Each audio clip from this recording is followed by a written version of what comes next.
pengawasan ini kita juga melibatkan stakeholder terkait seperti itu. Jadi stakeholdernya ini dari kepolisian, kemudian dari Satpol PP, kemudian dari Dinas Kesehatan, Disperindak, kemudian PTSP, dan juga kami juga melibatkan teman-teman dari Pramuka. Dari Pramuka ini kita melibatkan SAKA, Satuan Karya Pengawas Obat dan Makanan, baik di Kuarcap Malaka dan juga di Kuarcap Belu, seperti itu.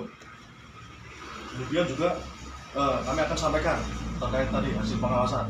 Jadi intensifikasi pengawasan ini dilakukan sebanyak 5 tahap, rencananya seperti itu ya, 5 tahap. Nah, kita sampai sore hari ini kita sudah melakukan sebanyak 4 tahap, 4 tahap pengawasan.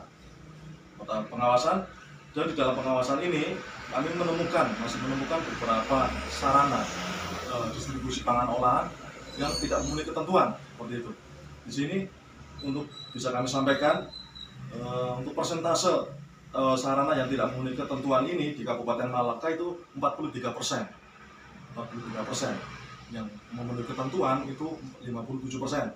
Nah, untuk yang di Kabupaten Malaka ini sebagian besar adalah karena kadaluarsa, produk-produk pangan yang kadaluarsa, dan juga yang tanpa izin edar. Nah, terkait produk yang tadi kadaluarsa, kan konsumen bisa melihat di dalam labelnya. Nah, sedangkan untuk produk yang tanpa izin edar, masyarakat bisa lihat juga. Contohnya ini, ada 3 contoh produk yang kami dapatkan di dalam lapangan ya. Bisa dilihat, ini ada sosis, ini yang tanpa izin edar. Seperti itu. Kami temukan juga di Kabupaten Malaka. Kemudian juga gula halus D5, cap D5, ini yang tanpa izin edar. Kemudian juga Sagico juga tanpa izin edar, yang tanpa izin edar. Begitu. Jadi tadi di Kabupaten Malaka dia sebanyak 43% sarana yang tidak memenuhi ketentuan tadi, kadaluarsa, dia menyimpan dan juga memajang produk pangan olahan yang kadaluarsa dan juga tanpa izin edar. Kemudian untuk di Kabupaten Belu, kita ini untuk persentase tidak memenuhi ketentuan untuk sarannya adalah 29,03%. Itu masih lebih kecil ya dibandingkan dengan Kabupaten Malaka. Nah, di sini untuk produk yang di Kabupaten Belu juga sama. Jadi rusak, kemudian kadaluarsa, dan juga tanpa izin edar. Jadi terkait produknya contohnya juga sama seperti ini yang kita temukan baik di Kabupaten Malaka, terus kemudian di Kabupaten Belu juga sama seperti itu. Kemudian untuk nilai keuangan, ya nilai ekonomis yang bisa kami sampaikan kepada masyarakat, untuk total produk keseluruhannya, untuk temuan produk yang tanpa izin edar, rusak, dan kadaluarsa itu 34.509.000 total produk yang telah kami musnahkan di lapangan dari 2 kabupaten tadi, Malaka dan juga Kabupaten Belu, seperti itu. Kemudian untuk tadi ada tanpa izin edar, kemudian kadaluarsa dan rusak. Nah, urutan pertama untuk produknya adalah yang kadaluarsa nomor 1 untuk Kabupaten Malaka dan Belu, kadaluarsa. Kemudian poin selanjutnya adalah rusak. Rusak itu contohnya kemasan yang bocor, terus berkarat, seperti itu. Kemudian yang tanpa izin edar urutan yang ketiga. Jadi yang utama adalah kadaluarsa tadi, kemudian rusak, terakhir adalah tanpa izin edar. Jadi masyarakat harus melihat betul-betul terkait pangan olahan.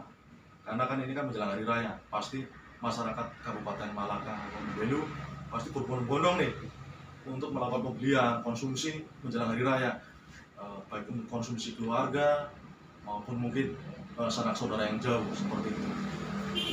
Kemudian kami juga dari Lokapom Kabupaten Belu menyampaikan untuk jadilah menjadi konsumen yang cerdas. Jadi kita harus melihat cek kemasan. Jadi apakah kemasan itu baik, tidak ada bocor, kempor dan sebagainya. Kemudian label. Nah, label kita harus melihat informasi pada label. Apakah pada label itu sudah lengkap, baik nama produk, kemudian komposisi, kemudian nama produsen dan juga alamat, itu harus lengkap seperti itu, tanggal produksi, nomor batch atau kode produksi, seperti itu. Kemudian juga tadi cek izin edar harus dicek juga. Izin edar, apakah itu ada izin edar? Apakah itu izin dari BPOM, BPOM RI MD, contohnya seperti itu, izin edar pangan dalam negeri, atau enggak BPOM RI ML, itu untuk makanan luar negeri, atau mungkin untuk pangan olahan yang skalanya industri rumah tangga, itu namanya PIRT. Di masyarakat harus melihat tadi terkait izin edar. Kemudian yang terakhir adalah cek kadaluarsanya. Nah, jadi bahwa di Kabupaten Malaka dan juga Belu banyak sekali temuan terhadap produk-produk yang kadaluarsa. Jadi mohon dari Bapak Ibu sekalian, masyarakat Kabupaten Belu dan juga Malaka untuk melihat kadaluarsa dari produk pangan yang akan dikonsumsi atau yang akan dibeli. Apakah dia masih masuk di dalam batas keamanannya tadi, tanggal kadaluarsanya. Jadi kalau di tanggal kadaluarsa itu harus dilihat juga batas expire date-nya, kapan kadaluarsanya atau best before-nya, baik digunakan sebelumnya, harus diperhatikan, harus dibedakan itu.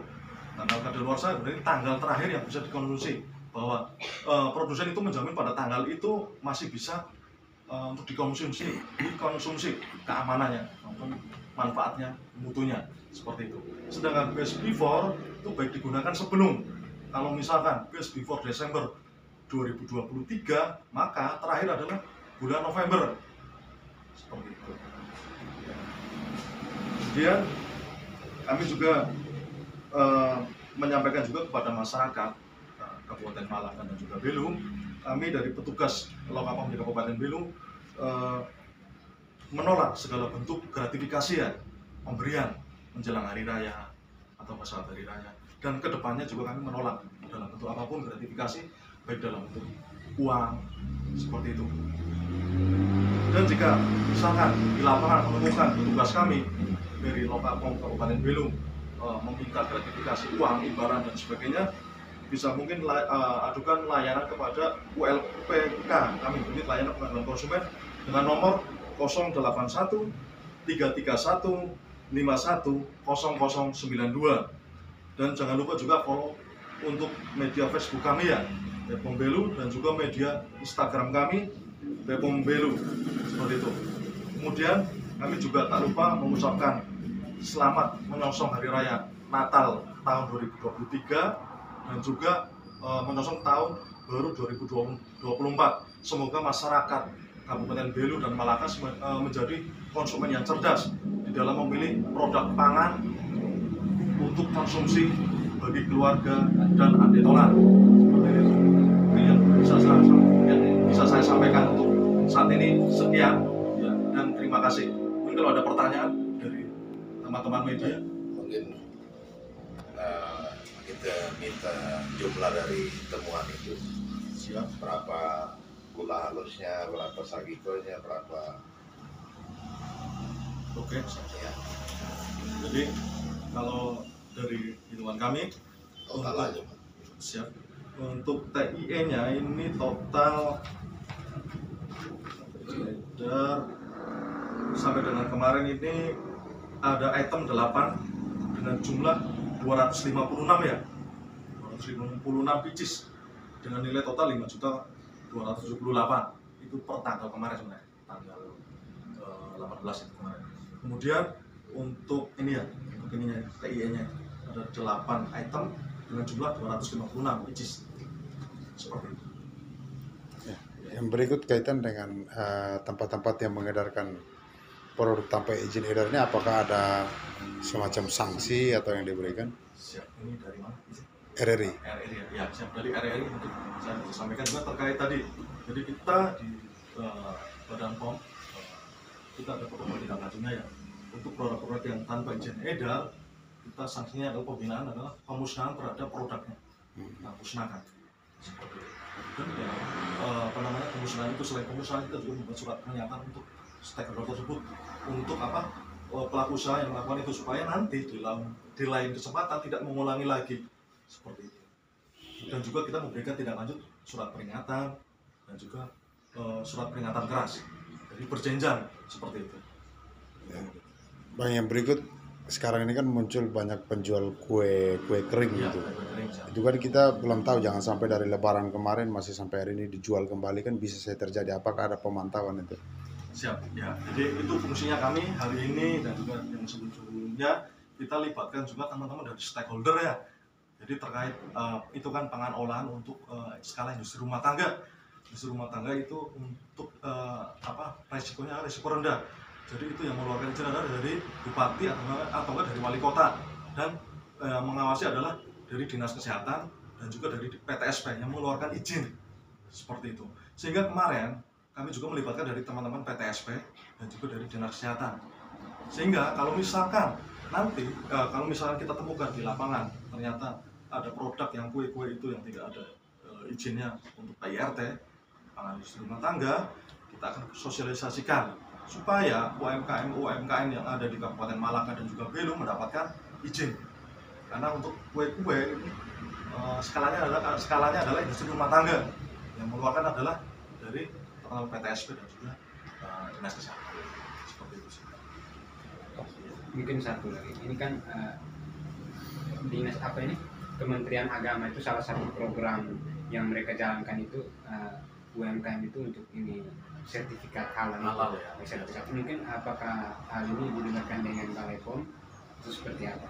Ya, siap. Dan sampai kan Balai POM berjalan sendiri, nanti yang Kementerian Agama dalam hal ini bidang yang menangani itu juga, karena nanti kan kalau sudah mungkin yang sampai dia tidak sesuai lagi. Ini seperti apa? Seperti ekonomi kepada masyarakat. Ya, terkait halal ya tadi ya. Halal itu mungkin ke depan mungkin kami akan lebih intens lagi ya untuk dengan bersama dengan Kementerian Agama terkait ini halal ya, terutama untuk produk pangan industri rumah tangga ya PIRT.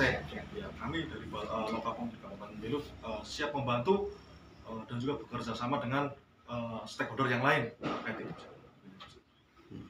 Terkait logo halal. Cep. Tidak ada tambahan.